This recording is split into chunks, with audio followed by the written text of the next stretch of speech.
Okay, so today we are going to be speaking about some spring garden maintenance, some methods that are going to benefit the birds, the bees, and other wildlife in your yard and gardens.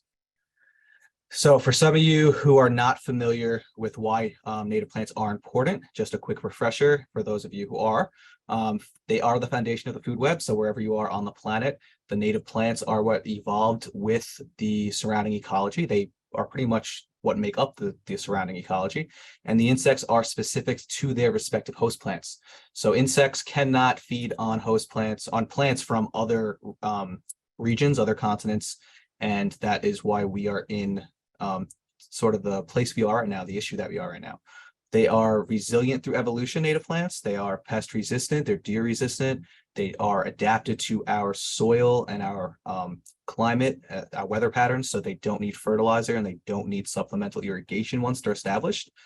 And compared to a turf lawn or an exotic ornamental garden, they are often way less expensive to upkeep and maintain in the long run.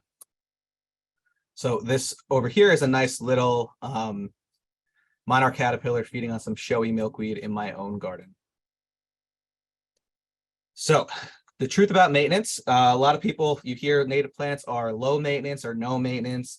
That's just a fallacy. They are definitely lower maintenance than a lawn, where you have to mow a lawn once a week and put in a lot of inputs, whether it be fertilizer or pesticides or, aerating a lawn. So they do not require those resources. You don't have to maintain them nearly as often, and the type of maintenance is different. So that's what makes it a garden. It's not that we're planting a forest and letting it go. It's not a restoration job. These are gardens that we're dealing with, and so maintenance is key. Monthly to seasonal maintenance is usually what's recommended, and oftentimes as your garden matures, there's less and less maintenance to be had, simply because if you've designed it properly, which we'll discuss, then your maintenance will be easier and your planting will be more resilient and it will act more like an ecosystem, and you will not have to bother yourself with going in and adjusting anything. It does also help, it's a quick tip, to familiarize yourself with invasive weeds as well as native volunteers that might pop up. And that's because it's a lot easier to deal with invasive weeds in your garden if you can spot them at the seedling stage. And of course, it's very beneficial to be able to tell the difference between, let's say, native common violet that has seeded out in your garden and has sprouted versus garlic mustard. So when it's a native plant, you got free plants, free live mulch. That's your garden maturing, and that's nature saying, you missed a spot, let me fill that in.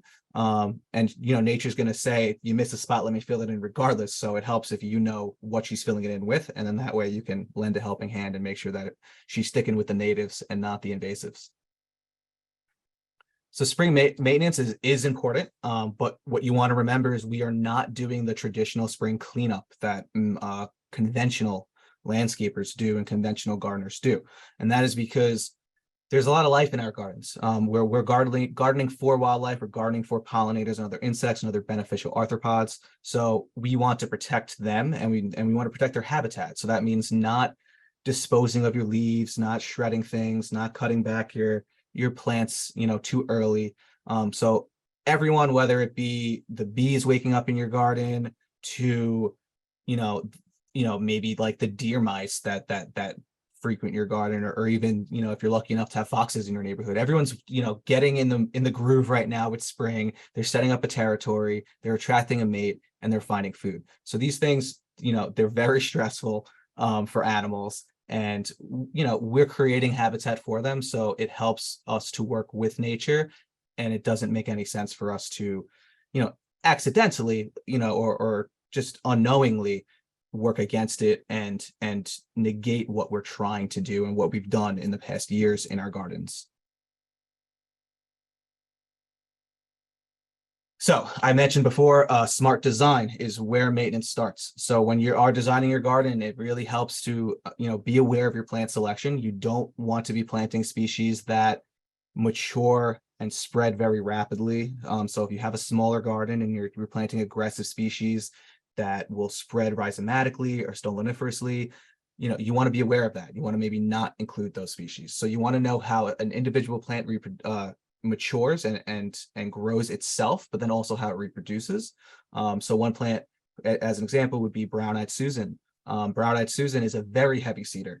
So while it's a beautiful plant and while the flowers are absolutely stunning, if you have a smaller garden, you should be aware that you might, quote unquote, lose half your garden to brown-eyed Susan.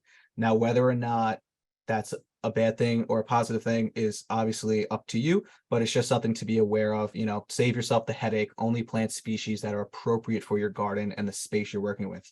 Additionally, you want to plant densely. So like I said, if you miss a spot, nature will tell you, and she will tell you by filling it with whatever she feels like.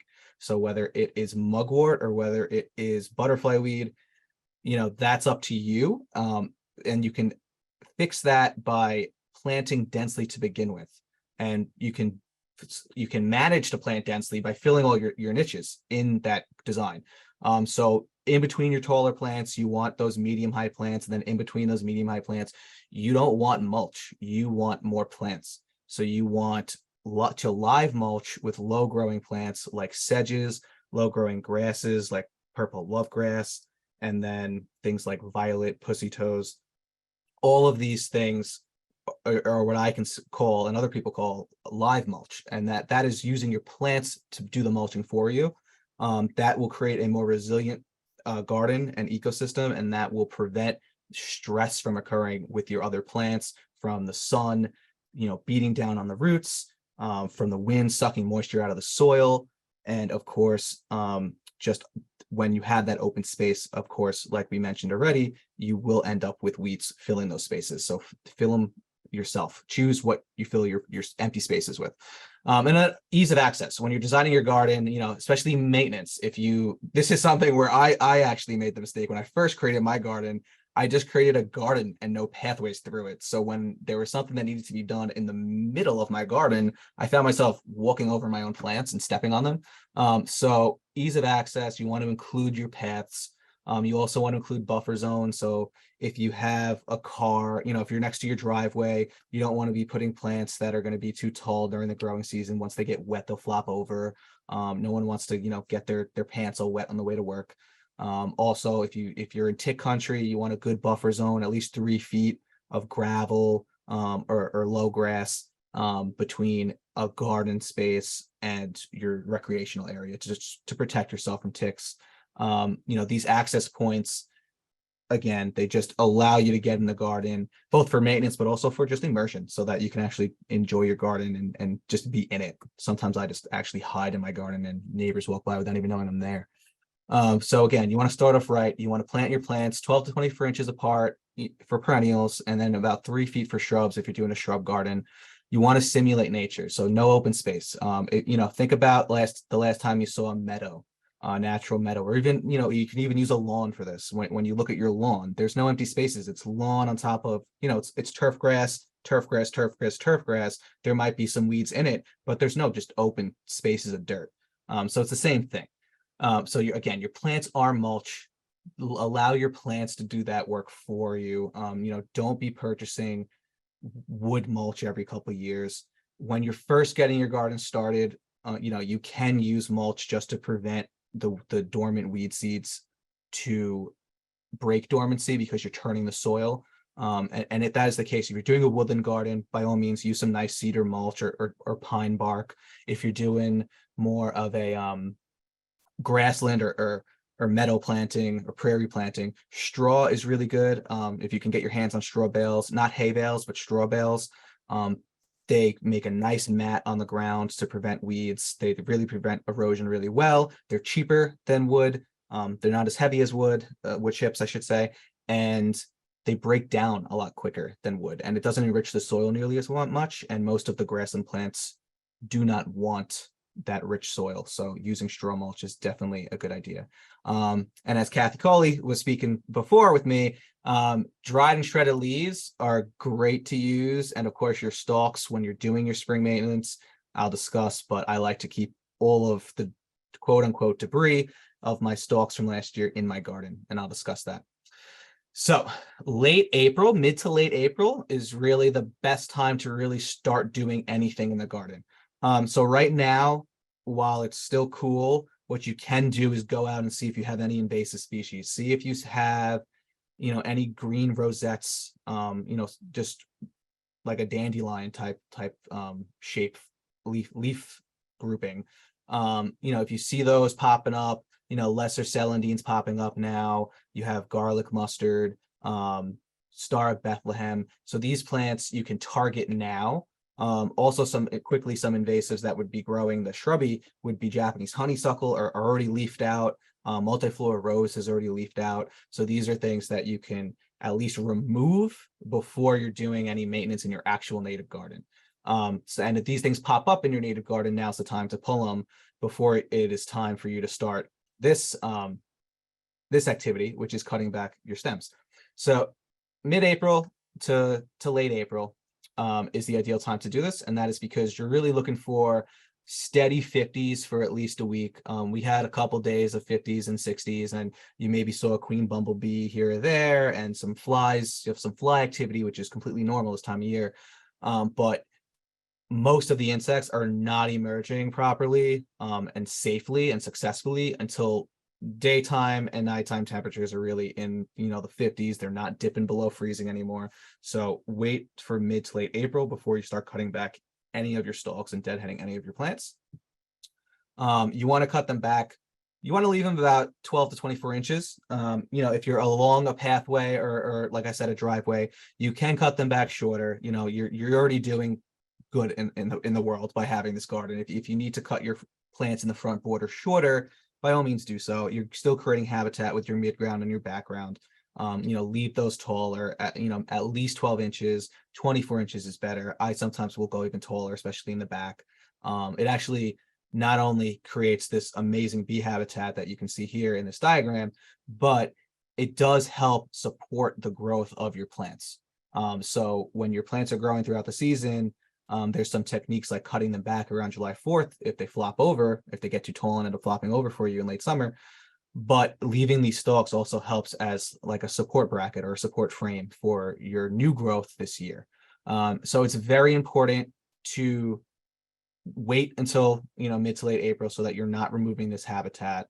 And then also don't be tilling your soil, don't rototill, don't turn your soil.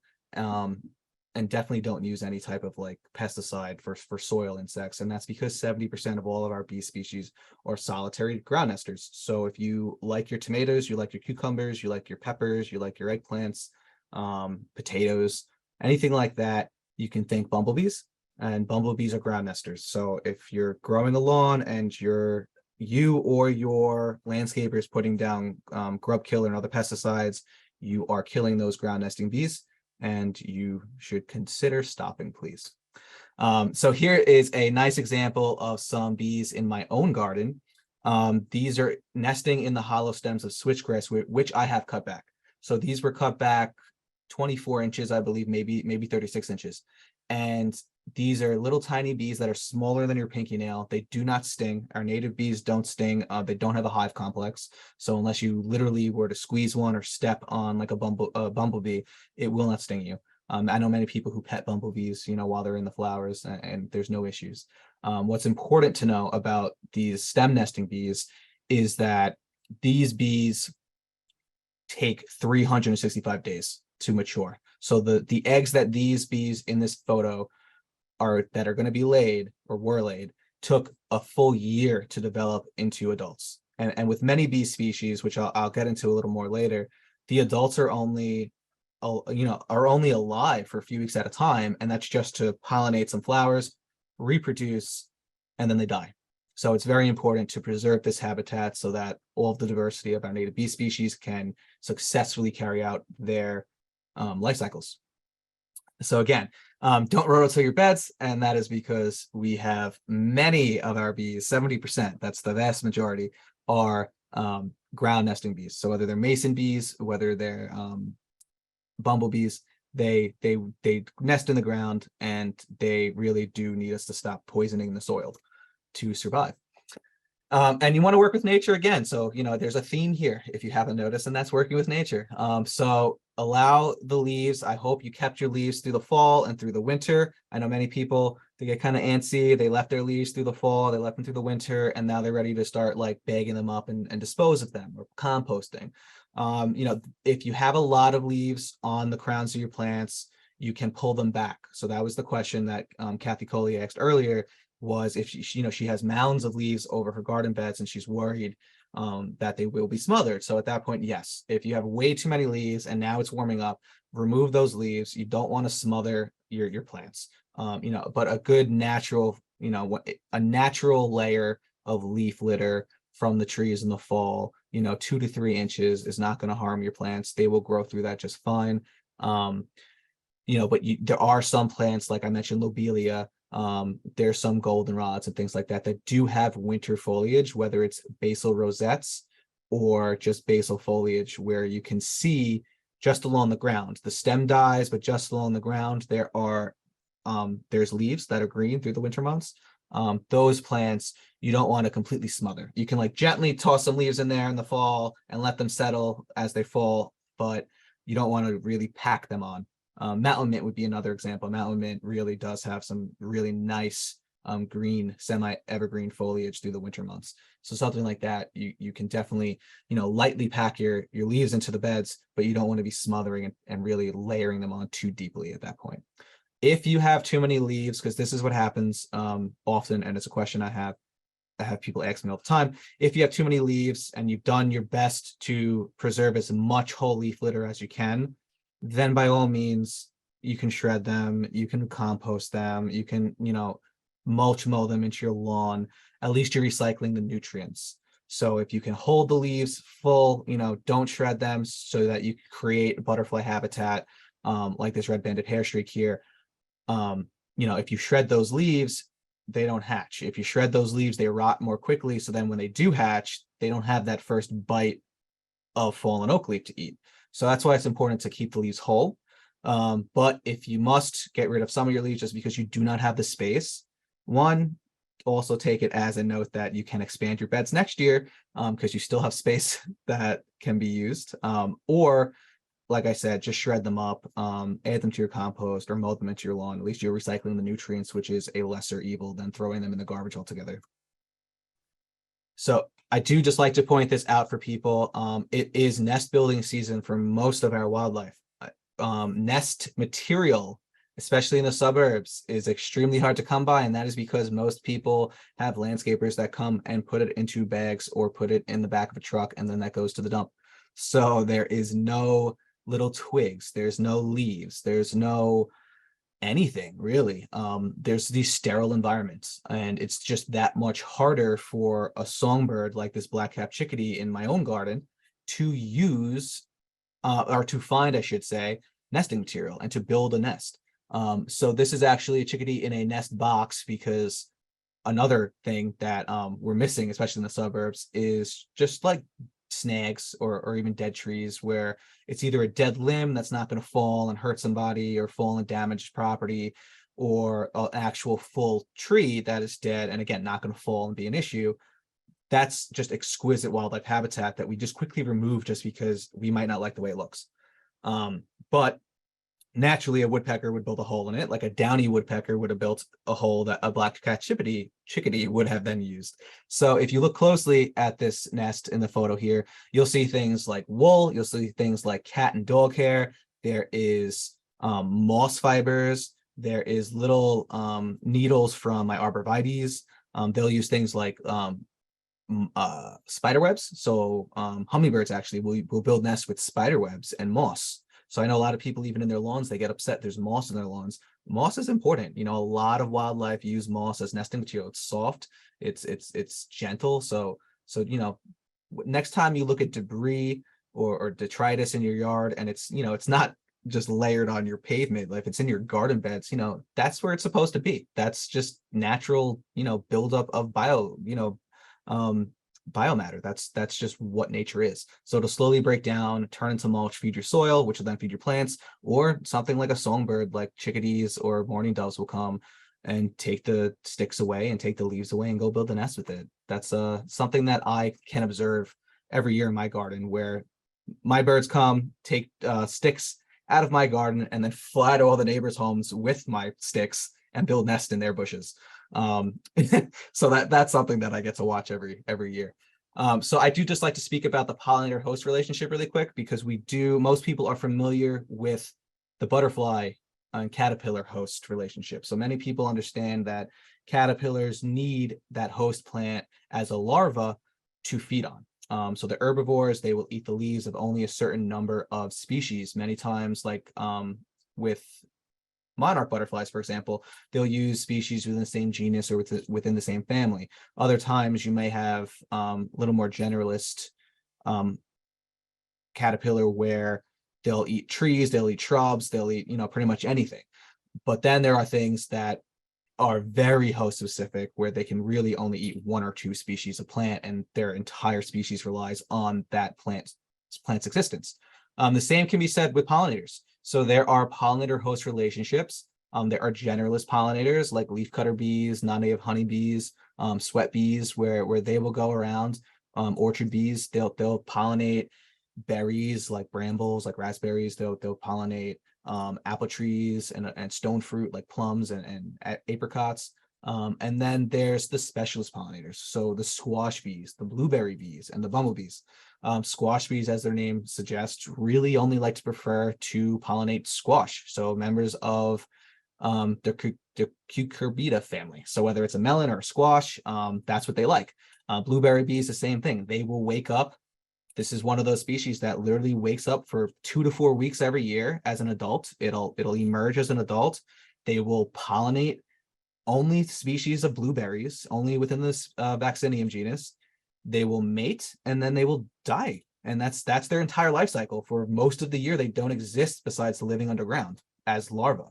But they wake up in the spring just at the same time as blueberries are blooming, and they will pollinate those plants. And that's where, our blueberry, even for human consumption, we rely on those specific bees to do that pollination. And the same, like I said, with bumblebees. Bumblebees also try to do some blueberry bee pollination, but oftentimes they kind of steal nectar instead. But bumblebees, again, they really require the plants that, I should say the plants require the buzz pollination, and the bumblebees are specific to plants in the Solanum genus and other like capsicums and things like that. So peppers, tomatoes, nightshades, plants like that require that buzz pollination. Oftentimes they're bell-shaped flowers. They hang, like think about a tomato flower. It's a little yellow bell, and it kind of hangs. And that's what they do. So we do have specialist pollinators, and we're trying to do our best also to support these specialist pollinators as well. So quickly, here's a nice photo of a southeastern blueberry bee. And I mentioned before nectar robbing. You can see there's these brown spots on these white flowers here. That is because that would be the holes from other species of bees that are robbing the nectar from these blueberries, but not pollinating the blueberries. So you see how tightly the opening of that flower is. It's a very small opening. Blueberry bees can get their tongues in there, do the pollination, and drink the nectar, but things like a carpenter bee or a bumblebee might not be able to do that. So what they do is they literally pierce it with their mouth. They steal the nectar through the petals, and they move on without doing any pollination. So all the more reason to protect things like the blueberry bees, because the other bees aren't actually pollinating this crop for us. They're just getting fed. And here's the squash bees. So squash bees, again, if you like your cucumbers, you like growing your pumpkins, or even if you just like frying up some squash flowers in the summertime, these are the guys that are pollinating our squash crops every year. And these are the bees that we need to be protecting for our own existence, not just just because they deserve to exist. We rely on them as well. And similarly, the blue orchard bee. So this is a apple flower. It may be a crab apple flower, but it's a malice flower. And this is a blue orchard bee. These are the guys that do the vast majority of pollination. So it is not the European honeybees that are trucked around and shipped across the country in trucks that overturn and release bees everywhere. These are the native bees to each region. that are doing all of the pollination, and they're doing it better than the domestic livestock that is the European honeybee. So these are the bees that need our protection, especially in the winter while everything is scarce. I mean, I'm sorry, in this early spring when everything is scarce after winter, and while they're waiting on things like beautiful apple trees and other members of the rose family to bloom. So again, there's some native spring ephemerals to include in your garden. So we spoke a little bit about the maintenance part of it, of cleaning up, or I should say the lack of cleaning up, or how to properly clean up. But now you may look at your garden and say, I'm lacking color this time of year. I don't have any resources for these pollinators that we're discussing. And what can I do to add this, add the color and add the resources? So there's plenty of spring ephemerals. So an ephemeral is something that lasts for a short amount of time. So there's spring ephemerals. Wild lupine is an example of a summer ephemeral, because oftentimes it blooms in June and then disappears. So most of our spring ephemerals are woodland ephemerals, and that is because they live under the tree canopy, on the soil, on the forest floor. And this time of year, they have ample sunshine, but the leaves of the trees have not grown yet. So they can take advantage of all of the sunlight of the tree, of the lack of tree cover, and carry out their entire reproductive cycle. So just like the specialist bees, these are specialist plants where they are dormant the entire year. From late April or early May through the next late March, early April, they're sleeping underground, but they will wake up for a few weeks or a month, let's say, in April, flower, support pollinators, maybe feed some other wildlife with their fruit after they go to seed, and then they just go dormant and disappear again. So one example of a spring ephemeral that is not a woodland ephemeral would be Virginia Beauty, which is the last plant on my list here in this slide. Virginia Beauty is actually a grassland species, so it likes full sun. You can plant this actually in a lawn. You can plant it in a meadow, and it just grows these really, really nice bright pink flowers, and then it just disappears. And it'll naturalize the time. It'll fill in a whole area. That's why it's called Virginia Beauty, Virginia Spring Beauty. And then there's always Virginia bluebells too. So I have Virginia bluebells. This is my own plant. They are not this far along right now in the garden, but they have started to bud. I have seen the little blue flower buds on them. In a week or two, they should look like this. So these are just some options that you could add in for spring ephemerals to get some very early season color, and to provide some resources for those early season pollinators. After the spring ephemerals, and sometimes actually concurrently with the early spring ephemerals, we do have the early season bloomers. So woody shrubs and trees are very important. So what's blooming right now is willows. So someone mentioned pussy willows in their garden earlier. Prairie willow is a dry soil willow that I actually grow in my own garden, and that's blooming right now. That'll support things like bumblebee. Any bee right now that's awake will be supported by that. Maples as well. So red maple, silver maple, they bloom this time of year. Many people don't realize that woody shrubs and trees really do support a lot of our early season pollinators. Many of them, especially like the cherries and the plums, service berries, they bloom before they leaf out. So that's very important, have a nice early April bloom that aligns or is just before the emergence of all of those bees that we spoke about, that are emerging mid to late April. So, you can add these to your garden if you don't have them. Chokeberry is another one. It has really beautiful flowers a little later in the season. And then, of course, I mentioned violets before as well. If you have violets, wild blue violets growing in your garden, keep them. Don't pull them. Let them do their thing. When they naturalize and they're not being mowed in a lawn, they get of decent size, and they can be really ornamental if allowed to grow in mass in a front border. And you can see here, this bumblebee is very happy. Her tongue is sticking out of her mouth. She's mid reach for the nectar in that flower. She didn't get there yet, but it's just just something to consider when you have these early these plants already in your garden. keep them. Don't get rid of them. Just familiarize yourself with what might actually already be growing. Also in this photo is some wild strawberry leaves, if anyone can make them out, they're kind of mixed in underneath the violet. That's another great early season bloomer. They bloom April, and you'll get berries in June. And all the little bees, like the sweat bees and the mason bees, pollinate those. And of course, larger animals like rabbits and chipmunks and everyone, they'll nibble on these flowers, they'll nibble on these leaves, and you'll be supporting them as well.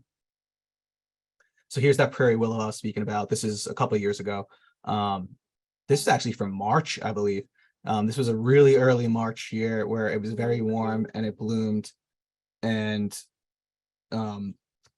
this is just a great example of how these plants support early season bees. You can see there's nothing else growing in the background here. It's all still brown and looking lifeless.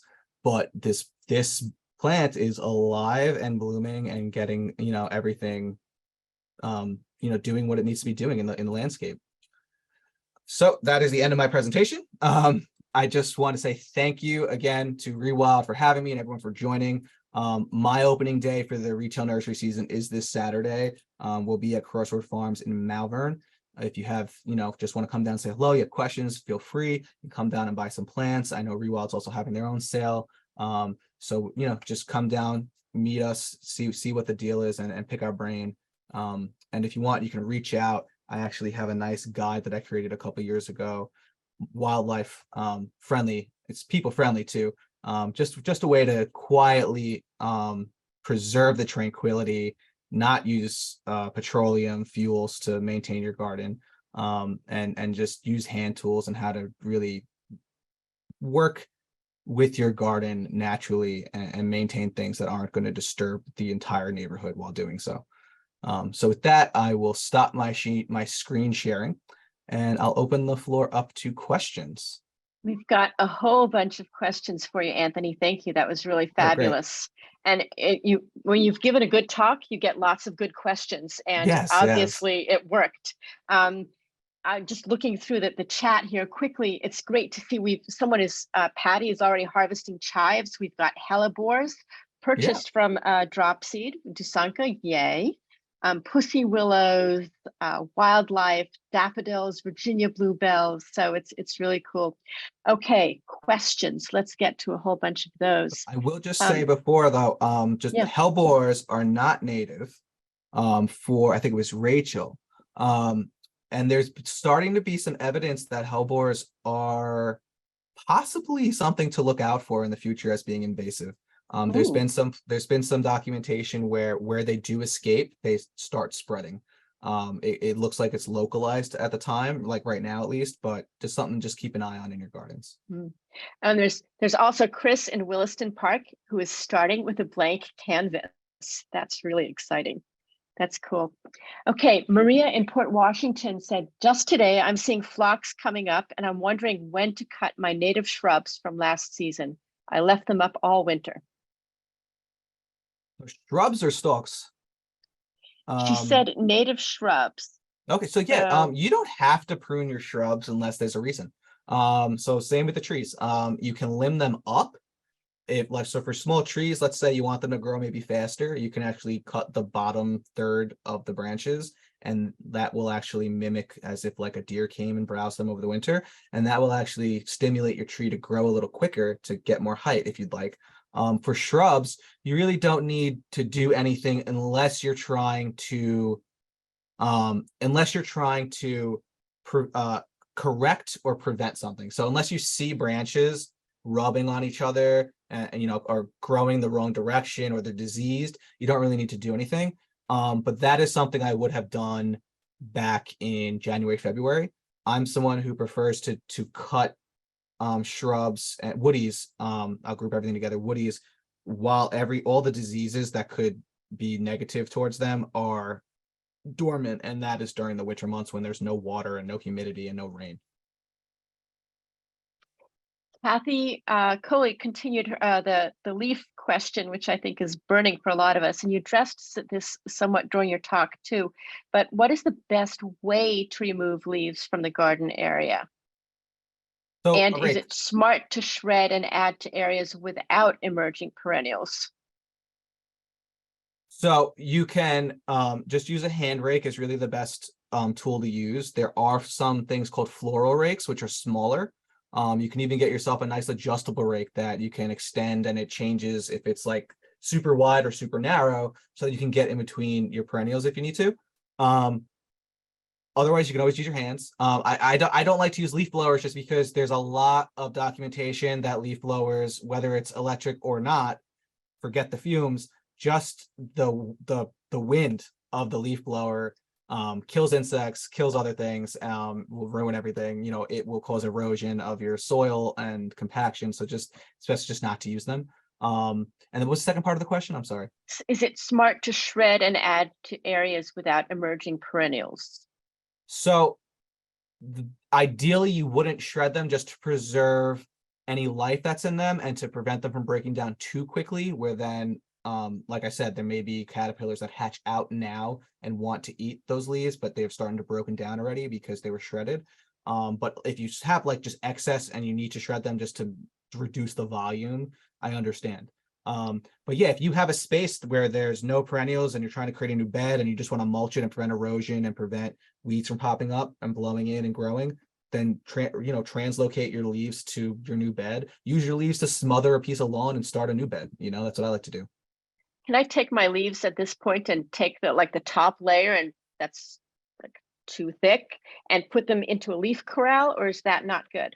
No, you can do that. You can do that. Okay. You can do And that. there's this like layer at the bottom that is really wet and damp after all of the winter rains. And do I leave those? Do I just move it away from the edge of the plants, or what's the best thing to do? So you can play it by ear. So if you see your plants like struggling, or you know there's a plant there and it's not coming through that, by all means, pull them off the crown. But for the most part, you shouldn't have to. Most of these plants can grow right through them. But again, yeah, you can, if you have too much, you can move them off. You can put them in a leaf corral. You can do whatever you want with them. I don't want people to get caught up in preserving every single leaf and feeling like they have to preserve every single leaf. You're doing your part by preserving what you can. And then the rest, if you have to shred, if you have to compost them, just because you don't have any other choice and you don't want them in the trash, then that's what you can do. Don't feel bad that you have to shred something or compost them. Dusanka is asking, can I cut tall grasses now? So again, so grasses in particular. So next time you're doing your cutbacks and you see, your stems, look inside the stems, they're hollow. So you don't want to be cutting back anything until mid to late April, because you will be removing that habitat. Plus any seeds that are still on your plants right now are feeding those songbirds. So what I actually like to do, I actually did not mention in the presentation, and I should have, is when I do the cutback, I like to use head shears. Especially in a smaller garden, you can use head shears. It doesn't take, maybe an hour, and you just start at the top and work your way down, and you cut them in irregular segments until you're leaving that 24 inches of stalk standing. But that way now you recycle the nutrients, and the pieces of dried stalk and seed heads now fell to the ground and are now acting as mulch and habitat for those insects. So it's not like they're losing, even though you cut them off the top portion of the plant, you're not going to lose that habitat technically, because it's going to fall to the ground and insects will still use it. And the birds will come in then and take them and build nests with them as well. Great. Karen and Dusanka and I have the same question. How can I get rid of the lower celandine that is overwhelming my lawn and gardens? Is there a tool that will help pull them out correctly? Unfortunately, no. You really have to do your best. If you have like a spot here and a spot here, to do your best to just dig out like a good 6-inch perimeter around the plant and go under it and just dig out the entire root ball with every little tuber and nodule you can find. Bag them up, don't compost them. That's a plant where it's just because there's so much energy in the tubers, and because it is an ephemeral itself, that is one where oftentimes you end up having to recommend them just use an herbicide if it's something that you've lost your whole yard to lesser celandine and it's smothering your spring plants.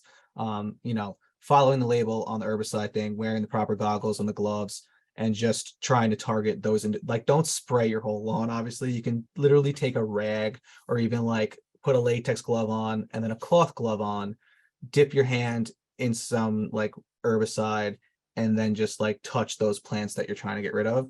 Unfortunately, there's no other way besides digging every single one out, and people have been doing that for years in their gardens and don't get anywhere. So sometimes you end up relegating to using herbicide. Herbicide in the conservation world and the horticulture world for like restoration purposes is one of our key tools for reclaiming land back from invasive species, unfortunately. But if used appropriately and properly, it can be safe. Not that we're just the thought of using an herbicide on my lawn or anywhere on my property gives me the EBGBs. Is there any information, because I do have a lot of celandine that is coming up, is there any information that that would help me use that safely and do the least amount of damage? It says it on the label. Like, so herbicides and pesticides, it's federal law that if you're using those products, you have to follow what the label says. So the label is the law, is the slogan that everyone uses while speaking about the herbicides. And you can even get yourself like a concentrated herbicide, put it in a bingo dabber even, and just literally just dab the leaves of each plant. And that way it's not getting into your soil. It kills the plant. It breaks down before it can go anywhere. And then that way you're really just targeting that individual plant. And that's the same technique we use for woody shrubs and trees. We would cut the stump, and then depending on what time of year, we would just use that respective herbicide for the time of year and just paint it on that open wound, and it gets absorbed into the roots and the plant doesn't grow back. And you'd want to do that when there's no rain in the forecast. Yes. So that also says that is included on the label as well. But yeah, you want to do that when there's no rain on the way. Okay. Dong Vu asks, does edging the beds have a negative effect on soil structure? And does sheet mulching and mulching with wood chips damage ground nesting bees' homes? So edging, any time you're turning the soil, you're gonna ruin the soil structure. If you're edging because like it's adjacent to or right next to a lawn, and that's where you're doing an edge, I mean, that's not something I would like worry about at all. But maybe at that point consider doing a hard edge of either like a metal trim or stonework, so that way you don't have to turn the soil all the time to edge it. And I'm sorry, what is the second part of the question? Does sheet mulching and mulching with wood chips damage ground nesting bees' homes? This has another part. Yeah. In the case that you do cover the bee homes by accident in the fall, can the bee safely emerge in the spring? Yeah, so they should be able to just fine. That's a natural thing that happens every year. So the bees one generation would lay their eggs, and then leaves would fall, just like they would, whatever would happen throughout the winter months, and then those next generation new adults the following year would just burrow out, no problem. At that point, the cardboard is broken down and the wood chips themselves aren't really that big of an obstacle. Just like a plant might grow through it if you forget, or if you have something like field garlic, when you sheet mulched, that's going to grow right through your cardboard in a couple of months. So it's the same situation. Great. Diane asked, I've witnesses people using pesticides at the end of February. Isn't there a time frame for its use? Carol said, I thought that the law was not before April 1st. There's no law for pesticides. The pesticides is based on the label of whatever pesticide they're using, whatever they're targeting. There are laws for fertilizer. So you are correct that both counties on Long Island, both counties on Long Island are April 1st for fertilizer. I have had extreme amounts of trouble trying to have the DEC enforce that law on the island, unfortunately. Even when providing them all of the photos and documentation they've requested, it's still a follow-up phone call or something instead of somebody just coming down. And it's very easy to just pull up on a roadway in my neighborhood and watch, even today, landscapers applying fertilizer. And they've been doing this for 3 weeks already. And not until this Saturday are you legally allowed to apply fertilizer. I believe it's all of November for Nassau County, and I think it's like mid-November for Suffolk County is when the ban takes place. It's a winter ban, and that's because your lawn is not awake, so it's not absorbing fertilizer, and it just runs off and poisons our waterways. Yeah, I've just put a link to the New York State Fertilizer Rules Regulations page in the chat. It's a great one-page summary of what to do, what not to do, and why not to do this stuff that's going to be really harmful to our waterways. New York City actually has a great lawn guide. Actually, if you were to like just do a Google search for New York City lawn care or lawn guide or something, they actually tell you don't fertilize at all in the spring because it just leads to excess growth that you just need to mow, and they say just fertilize in the fall. Yeah, so it's unfortunate that even when you're reporting someone breaking the law, for some reason they never seem to get in trouble for it. So it's a little frustrating.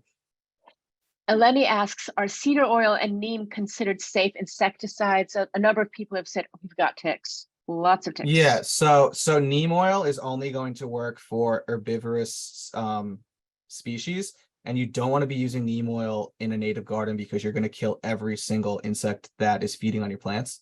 So neem oil, if you're gardening for food crops, yes, it's a great systematic insecticide and herbicide, not herbicide, and fungicide. So if you're growing things like apples and you deal with fungus every year, peaches, and you deal with fungus every year, neem oil will stop your apples from getting eaten by insects, and it'll also stop any fungal issues if you're applying it properly. But if you're spraying neem oil on your milkweeds, you're going to kill every monarch caterpillar.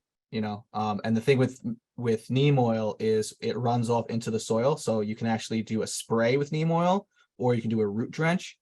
So when you're doing, so if it's being absorbed through the roots and it's running off maybe an adjacent plant, and then you have a butterfly garden, let's say next to it, that could be getting absorbed into those plants, and then you're killing your native insects. The cedar oil, like the mosquito companies that come, they are broad, they're non-target, so they will kill every single arthropod that comes into contact with it. I know like the cedar and the garlic, they have a repellent aspect to them, so in theory, maybe the insect would smell it and say, I'm not going to land in this yard anyway. But for me, like my next door neighbors used the cedar oil and they sprayed my entire garden last year. Their technician just for some reason sprayed my entire border. If a caterpillar lands on that, a bumblebee comes in your garden and lands on the flowers, and they're not supposed to spray the flowers. They're supposed to know what spaces to spray and what spaces to avoid. But again, that is not the reality of most situations. It's usually a technician who's not supervised, who's just working in the heat all day, and he's just gonna come in, he's gonna what's it called, there's a funny saying somebody told me once, anyway, he's just gonna spray and pray. He's gonna spray and pray is what they do, is they come in and they just spray everything and they get the job done and then they leave. And then yes, that at that point you have to understand that the cedar oil is not going to just target your ticks, it's not going to just target your mosquitoes, it is going to target everything else. And I understand people have their family's health in mind. There are some products like tick tubes. So tick tubes it is a pesticide, but with the tick tubes, it's the same pesticide you put on your cat or your dog. And what they do is, or I should say your dog, I think it's a pesticide that's actually toxic to cats, but it's the one you put on your dog. And what they do is it's a tube that you lay around your property, and what it does is the mice. So white-footed mice and deer mice are one of the vectors for Lyme disease, and ticks feed on the mice. So what happens is the mice collect the fibers from the tick tube and use it as nesting material. And that treats them now with the same pesticide for fleas and ticks. So now if they get eaten by a tick, the tick dies. And now it doesn't bite something else like you or your child to give them Lyme disease. So tick tubes, that's a very targeted approach to controlling ticks, because it only treats your wild mice in your yard. So at least that's one way one thing to look for. Also, the buffer zones, if you have ticks, is a great option to include those 3-foot buffer zones in between your living and recreational spaces outside versus your garden or a wild space. For mosquitoes, I actually just set up the post for April 1st. Mosquito dunks and mosquito bits. It's a biologic, so it's actually bacteria that you add to water. It's safe for animals, safe for fish, safe for insects. The only insects it's not safe for are things in the fly family, so Diptera. So fungus gnats, mosquitoes. So it will only kill them. It won't kill your dragonflies in the water. It won't kill, like, if you have crayfish or something in your pond or fish. It won't do anything with that. And what I do tell people for mosquitoes, treat mosquitoes like the weather. You wouldn't block out the sun because you got a sunburn. So don't kill every single insect because a mosquito bit you. Dress appropriately. So wear long sleeves in the summer, get like a nice linen out, like a nice linen outfit, nice, clothes to wear outside that are breathable. And wear repellent. Get yourself a nice organic, natural repellent, like lemon eucalyptus is very good at preventing mosquitoes from biting you, especially when you're working in the garden. That has been proven to be as effective as DEET without the neurological issues. So that's something to consider as well for living outside. I'm looking forward to your blog post. Is there going to be something, maybe a sheet I can take over to my neighbor's house, or when my neighbors who isn't here most of the year, when their person is spraying cedar oil and all this other stuff, and I ask them, what are you spraying? And they say, oh, it's cedar oil, it's nothing, it's just fine. That I can like say, eek, here, it's, or it's what's so, the conversation I can have? So it's considered safe is the thing. It's not something that is gonna stick around, doesn't persist is the thing. So you're probably not going to get to stop spraying the cedar oil, unfortunately. Your better job is to know if your county, I don't remember if Suffolk County opted in, but I think like in Nassau County, I know that I should have received, I had an issue last year where I know I should have received notice that they were spraying and what they were spraying. And I didn't receive any of that until I asked my neighbor, and then he told the guy, and now the guy tried to cover his bases.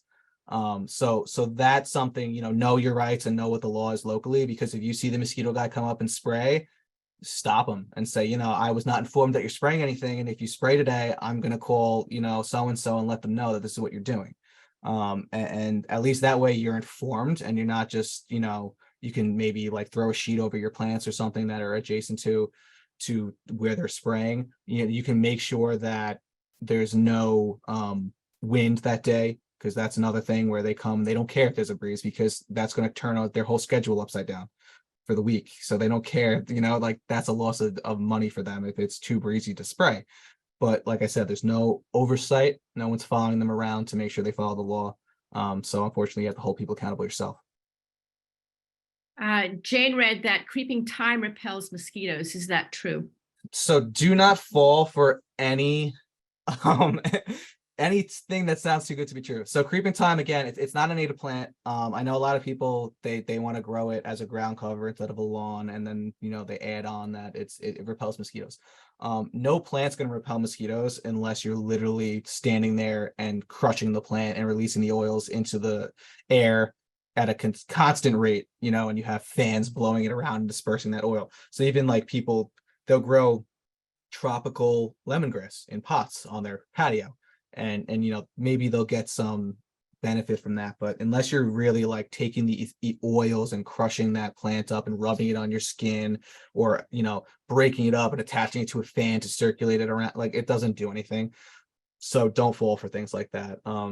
Like I said, just treat them like the weather, the mosquitoes. That's the best thing. And again, change the mosquito bits anywhere there's water. Make it a purpose, like make it your mission this time of year to like make sure you don't have standing water on your property. Check the gutters, your flower pot saucers, your rain barrels, like make sure there's no standing water. And if there is standing water, or if you can't ensure that it won't puddle, throw the mosquito dunks down once a month. It's once a month. They're not that expensive. And then also at night, wildlife friendly lighting. So either put your lights on sensors or get amber or red colored lights for outside, and let the bats come back into the neighborhoods and actually do their job. And the other insects that are nocturnal that feed on mosquitoes. I know, like even in the daytime in the summer, I have dragonflies in my yard, and I even told my neighbor, like when I confronted him about the fact that they were spraying my garden, I said these dragonflies are literally flying around us eating mosquitoes as we're standing here on the sidewalk. It's like, but if they go into your yard, they're gonna now die because you sprayed your yard with cedar oil, and you think you're protecting something, but it's a short-sighted, it's a short-sighted thing that they're doing where yes, you're protected now, but you're still making the ecosystem unstable down the road. So it doesn't really matter that you're not using a petroleum derived pesticide. You're still using a pesticide that's going to kill everything that it touches. So that's, the unfortunate reality of those applications. And you brought up two things that I'd like to reinforce. One is lighting. Amber lighting everywhere. You want the much, much warmer color because otherwise we're just killing all the insects and disrupting their mating cycles. And then the other one was the fan. There have been some studies. Do you do a steady fan or an oscillating fan? If you've got a gathering outside, put oscillating fans around you and they will do a great job at keeping mosquitoes away. You don't need oils. You don't need whatever. Just go for the fan was what these studies found. So I'm going to add another website to the chat. It's the Florida Fish and Wildlife Conservation Commission. They are very good with the wildlife friendly lighting. They actually have certified bulbs and fixtures you can buy online. And of course, Florida is big on it because they're sea turtles and they're seabirds. Let me just make sure it's right before I send it because there's and here you can actually go and you can actually, like I said, actually find the fixtures that are certified and use them. Even though they're not certified in New York, they'll still work just fine for all wildlife. But this is just a great resource. I have plenty of resources just like this on my Facebook group, which I also posted. So that's a Long Island Native Gardening group, I should say. So Long Island Native Plant Gardening group. That in the file section, this is all there because I downloaded them as PDFs. All this great information is there on native plants. It's definitely worth a deep dive. Dark Sky is a great organization as well. Yeah, I just put them into the link. Look, Dark Sky has lots of information about bulbs and about insect safe lighting, pollinator safe lighting. So it's really, really fabulous. Do we have time for another question? Yeah, people are asking. Great. Oh, Nancy had a good question, and I'm looking for it here. It was about, the eco-services of native planting, about nutrient cycling, carbon sequestration, and the value for wildlife and us all. Is that a question? The ecosystem service? I feel like that was more of a statement. It was. You say it again. I'm sorry. How native plantings and nutrient cycling and carbon sequestration provide value for wildlife. So, I mean, what you're doing in your gardens with the native plants, you're feeding the insects who are then feeding the higher organisms like the songbirds. So we didn't mention that most songbirds do feed their chicks exclusively soft-bodied insects. So for the most part, that is caterpillars. And most of that's actually moth caterpillars. So that's the other reason why it's, very important to not have those lights on at night outside, because the moths are just dying as they fly around the light all night instead of reproducing. And you're right. That's why I thought it was more of a statement, because everything you're saying is correct. When native plants, the prairie plants themselves actually sequester carbon in their roots. So a lot of what you're looking at a native garden, and you might see 3 to 4 foot tall plants, but those roots extend down 12, 15 feet, maybe more. So switchgrass, 16 feet roots, New Jersey tea, exceptionally deep. So all of these, and I'm sure you've all seen, I didn't include it today, but I'm sure you've all seen that chart of the different roots growing. If not, I'm sure you'll see it soon. Those charts really, it shows how deep those prairie roots go, and that's all carbon. So that's how they sequester carbon. If they were to be cut back during the growing season or eaten by deer or something like that, what happens with plants is when they get hacked back like that, part of their roots die off to feed that new growth. So that again sequesters carbon. When you're when you are maintaining your garden properly by leaving the stalk standing and then cutting them down and leaving the leaves and allowing them to break down, and you get that dark, rich, carbon rich worm castings, or I know worms aren't native, but you get that, that compost like organic matter that's broken down from the insects and other arthropods and invertebrates. That's carbon sequestration. So everything you're doing, even just avoiding bagging something up in plastic and trucking it somewhere with a diesel fuel truck, sanitation, that is preventing carbon emissions. You're not sequestering, but you're preventing those emissions from being being created. So your native garden's doing all of these things, whether it's just growing food, growing the better bird feeder, or literally growing a better bird house by providing them shelter, a place to raise young, and food. And then it has those other ecological and like atmosphere qualities of sequestering carbon, and of course, filtering the rainwater, preventing erosion, and just helping, just clean up everything. It prevents pollution when it helps the rainwater percolate instead of runoff. And then of course the roots themselves actually filter that rainwater as well.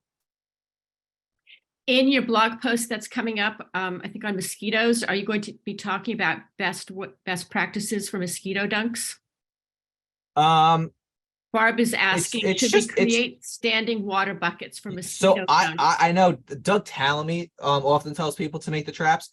You can if you want. I don't purposely make a trap because I just have water laying around in my bird pond, and then also in my like bog gardens that I have and stuff. So the trays under the plants in the pots just act that way on their own. But if you don't like if you want to, by all means, that's a sink at that point where the mosquitoes may go in, and you might see, oh, there's a ton of mosquito activity in there. But guess what? I'd rather every mosquito in the neighborhood lay eggs in my bucket of water that's treated, and now know that once those adults die, their offspring are going to die as well before they can ever bite anybody, then not have that and just hope that they're coming to my little dish of water.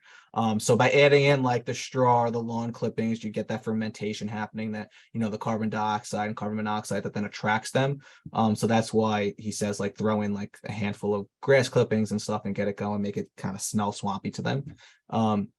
Go for it if that's what you want to do. Just make sure it's away from where you like to hang out. A few of us on here did the same thing you did, and we forgot to put pathways in. How did you solve that?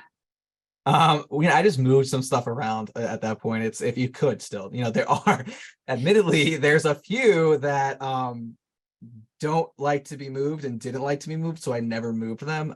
So I still get a blue baptisia here and there that likes to just, there's one on each side of my garden where it just right in the middle of the pathway, it'll pop up.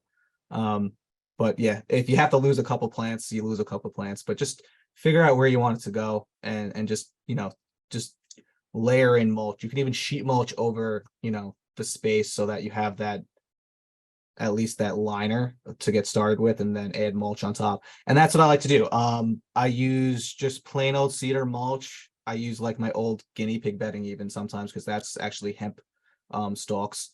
And then in the fall, I should say, I use the leaf to all the leaf litter, whatever blows onto the property, especially if it's like on my hell strip is phlox, so it collects there, and I don't want it to smother the phlox. So that's another one where you don't, if it's evergreen, something like that, you don't want to smother it with leaves, and phlox really wouldn't grow in a woodland setting like that anyway. So I rake it off of there gently, and then I would just add it to my pathways, and then that way that makes a nice layer, a natural layer for the pathway. What is the most common mistake you see gardeners making in the spring? Cleaning up. I know there's even people in my own group where it's like, no matter how many times we tell them, you just can't help yourself sometimes. You just get antsy and you just want to get out there and start doing things. And I tell them, but why are you doing it?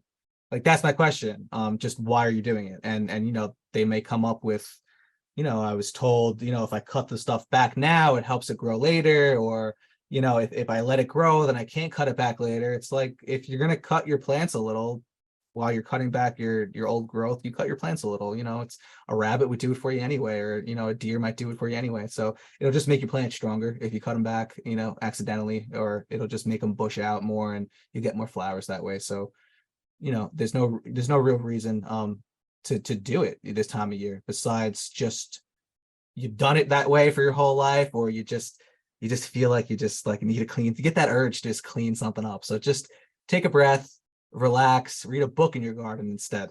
Maybe one of Doug Tallamy's books. Just read a book in the garden and listen to the birds instead of cleaning up this early. Fabulous. If there are no more questions, I think that's a great way to wrap up. Let's I agree. Let's enjoy reading a book in our garden. Thank you so very much, Anthony. We've learned so much. And everyone, if you join me in thanking Anthony for sharing his knowledge and love for Long Island and our pollinators. This has been fabulous. Thanks everyone for attending. If you think of more questions for Anthony, you can reach him through his website. His contact info is in the chat. There were a couple of people who had specific questions about plants that you carried. I will suggest that they contact you directly. And Len, Nancy, and I especially welcome you from the East End, the newest chapter of ReWild. We're happy to see everyone from all over. Sign up, please, for your local chapter. We're looking for local ReWilders who want to volunteer or just stay in the loop about the buzz in their own community. The link for chapter signups is at the bottom of every single page of our website. So please come join your local chapter. With that, I wish everyone a good night and happy book reading, and don't do anything in your garden other than remove the big piles of leaves and leave the little bit on the bottom. And some invasives if you can. Thank you very much. Thank you, Anthony. This has been fabulous.